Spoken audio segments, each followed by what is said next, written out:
Sardar Patel educational institute દ્વારા સંચાલિત Shrimati M S. Lakhani કન્યા વિદ્યાલય પ્રાથમિક વિભાગમાં હું પટેલ હિરલ ધોરણ 4ની મારી દરેક વાલી દીકરીઓનું હાર્દિક સ્વાગત કરું છું. બાળમિત્રો, ગુજરાતી વિષયમાં પાઠ 1 કિસ્સામાં પહેલવાન ભાગ 1માં આપણે એક ગીત ગાઈને પાઠની શરૂઆત કરેલી હતી અને એમાં બીજા ટોપિકમાં સરસ મજાના એક ચિત્ર આપેલું હતું તમને પાઠ્યપુસ્તકમાં. એ ચિત્ર એક પ્રસંગનું હતું. એ ચિત્ર ઉપરથી જે પ્રશ્ન પૂછાતા એ પણ મેં તમને કરાવ્યા. ચિત્ર શેનું છે એ પણ તમને મેં માહિતી આપી અને એ સરસ મજાના એક પ્રસંગનું ચિત્ર હતું. એટલે આપણે એ ચિત્ર પરથી આપણે એક સરસ મજાના પ્રસંગની સમજૂતી મેળવી. આગળ આપણે પાઠમાં નવો એક ટોપિક લઈશું. એ ટોપિક લેતા પહેલાં આપણે જે પહેલું ગીત ગાયું હતું એ ગીત છે ને એ ફરીવાર ગાવાનું છે. હવે આપણે ચાલો બાળમિત્રો, તો આપણે ગીત ગાશું. એક ચણો કાડામાં પડ્યો, પથ્થર વાગ્યો તેથી રડ્યો, અંતે આંસુ ખૂટ્યા સાવ, ખાડામાંથી મળ્યું તળાવ, ચણો તળાવમાં પલળી ગયો તેથી જબરો જાડો થયો, ફરતી મૂછ ઉગી એક અને ચણાએ મારી થેક, તાવ ચડાવે મૂછ ચણો પછી કહે છે હું બળવાન, ફૂંક મારું તો પડે વિમાન, વાગતો ઉંદર જેવો છે, છછુંદર જેવો છે, પહેલવાન હું પાકો છું, હાથીડાનો કાકો છું, એવામાં એક ચકલી જી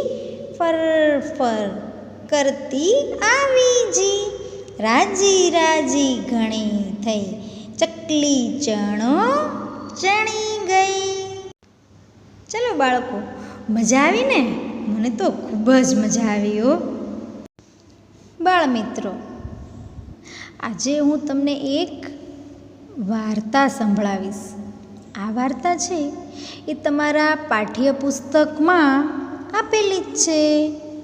વાર્તાનું નામ છે શેરીથી સટ સુધી. પણ બાળમિત્રો, પાઠ્યપુસ્તકમાં એમ કહેલું છે કે આ વાર્તા બાળક પાસે વંચાવવાની છે. તમે અહીંયા હાજર તો નથી, પણ તમારે શું કરવાનું? આ વાર્તા છે એ તમારા મોબાઈલમાંથી તમારા મમ્મીને વાંચીને સંભળાવવાની છે. ચલો બાળમિત્રો, આપણે વાર્તા સાંભળીશું.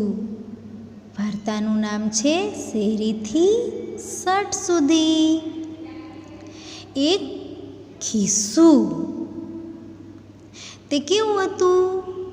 નાનકડું ને નમણું, પણ તે સાવ રખડું હતું. એ નવા નવા બુસ્કોટ જુએ ને તો એને થાય કે આવા બુસ્કોટ પર બેસવાની કેવી મજા પડે. એ દોડીને બુસ્કોટ પાસે જાય છે. બુસ્કોટ એને જોઈને મોઢું બગાડે છે અને કહે છે, ખસ, આગું ખસ, ભાગ અહીંથી. ખિસ્સું કહે છે, એમ શું કહો છો બુસ્કોટભાઈ?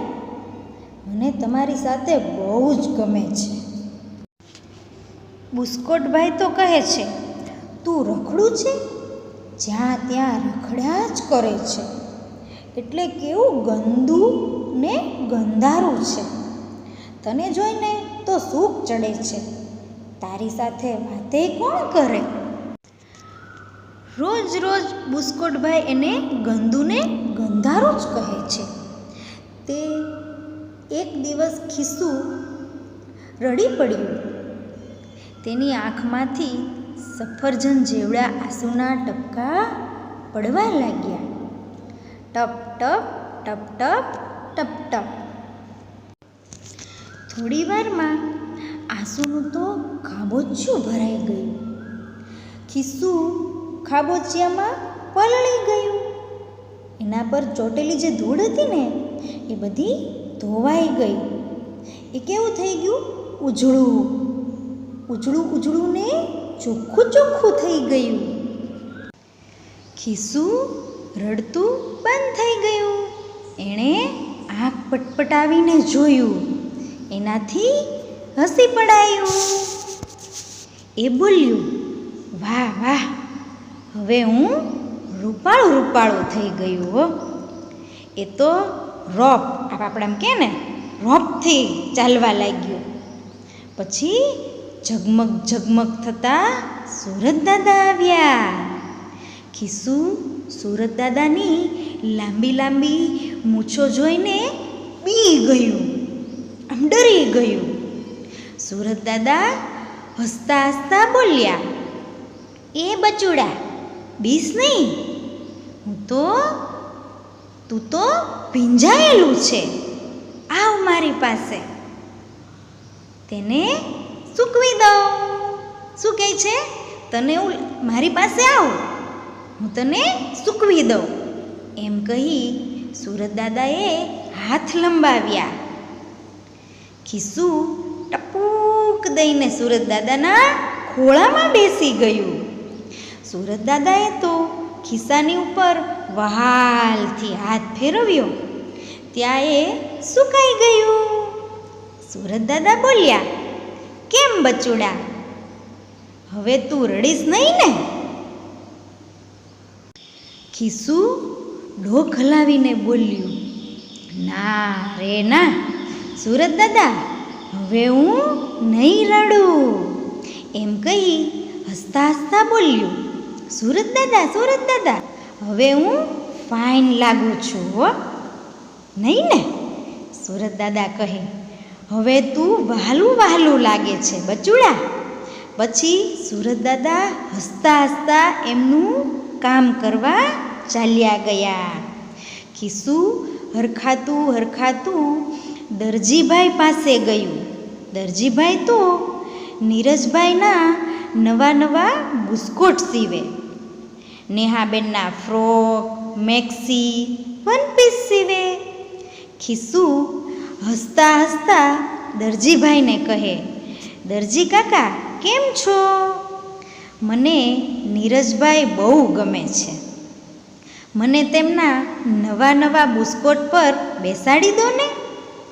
દરજીભાઈએ ખિસ્સા સામે જોયું અને બોલ્યા, અરે એ શું છે?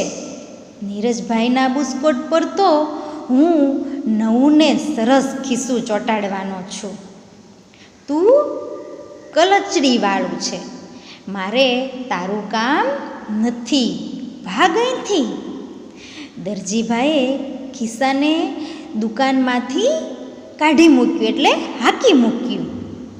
ખિસ્સું રડી પડ્યું. રડતા રડતા ચાલ્યું. રસ્તામાં એક ધોબીની દુકાન આવી. ધોબીભાઈ દુકાનમાં નિરાતે સૂતા હતા. રડવાનો અવાજ સાંભળ્યો ને તો ધોબીભાઈ જાગી ગયા. જુએ તો ખિસ્સું ઊભું રડે છે.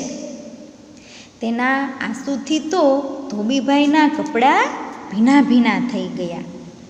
ધોબીબાઈ તો ખિસ્સાની ઉપર ખીજાઈ ગયા અને બોલ્યા, બચોળિયા, ભાગ અહીંથી. મારા કપડાં બગાડી નાખ્યો છો તું. આટલું બધું કેમ રડે છે? તને કોણ ખીજાણું, કોણ વઢ્યું? ખિસ્સું રડતા રડતા બોલ્યું, મને કલચડી પડી છે ને એટલે દરજી કાકા નીરજભાઈના બુસ્કોટ પર ચોંટાડતા નથી, એટલે મને રડવું આવે છે. ધોબીભાઈ કહે, એમ વાત છે, અહીં આવ, તારી કલચડી ચપટી વગાડતા હું શું કરી દઈશ. ધોબીભાઈએ ઇસ્ત્રી ગરમ કરી અને ખિસ્સામાંથી મૂકી દીધી. ખિસ્સું એવું દાઝ્યું ને કે એનાથી ચીસ પડાઈ ગઈ. ધોબીભાઈ કહે, ચૂપ.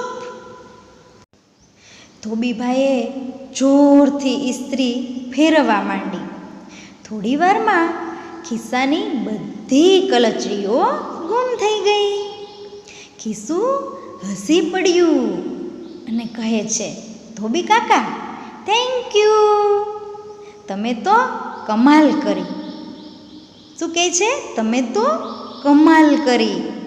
હું તો એકદમ કડક ને ફાકડું થઈ ગયું. કેવું કહે છે? કડક અને ફાકડું થઈ ગયું. ધોબીભાઈને આવજો કહી ખિસ્સું દરજીભાઈની દુકાને ગયું. દરજીભાઈને કહે, જુઓ, હવે તો હું એકદમ નવું નક્કોર થઈ ગયું. લાગે છે ને સરસ મજાનું નવું નક્કોર? મને નીરજભાઈના બુસ્કોટ પર ચોંટાડશો ને? દરજીભાઈ કહે છે, અરે વાહ, ખરેખર તું તો બહુ જ સુંદર અને સરસ લાગે છે. ચાલ બેસી જા નીરજભાઈના બુસ્કોટ પર. ખિસ્સું તો હસવા લાગ્યું. ફેરફુદરડી ફરતું ફરતું બેસી ગયું. તેને નીરજભાઈના બુસ્કોટ પર બેસવાની મજા પડી ગઈ. દરજીભાઈએ સંચો ચલાવ્યો. ભર ભર ને ખિસ્સું નીરજભાઈના બુસ્કોટ પર ચોંટી ગયું. સાંજે નીરજભાઈ બુસ્કોટ લેવા માટે આવ્યા. એ પોતાનો નવો બુસ્કોટ જોઈ રાજી રાજી થઈ ગયા. બચુકડા ખિસ્સા પર હાથ ફેરવીને બોલ્યા, અરે વાહ, કેવું મજાનું ખિસ્સું છે, મને બહુ જ ગમ્યું. ખિસ્સું હસી પડ્યું. નીરજભાઈ નવો નવો બુસ્કોટ પહેરી બાલ મંદિરે જાય તો તેની સાથે બચુકડું પણ ખિસ્સુઈ બાલ મંદિરે જાય. નીરજભાઈ રમવા જાય તો ખિસ્સુઈ રમવા જાય. નીરજભાઈ સૂઈ જાય તો ખિસ્સું પણ સૂઈ જાય.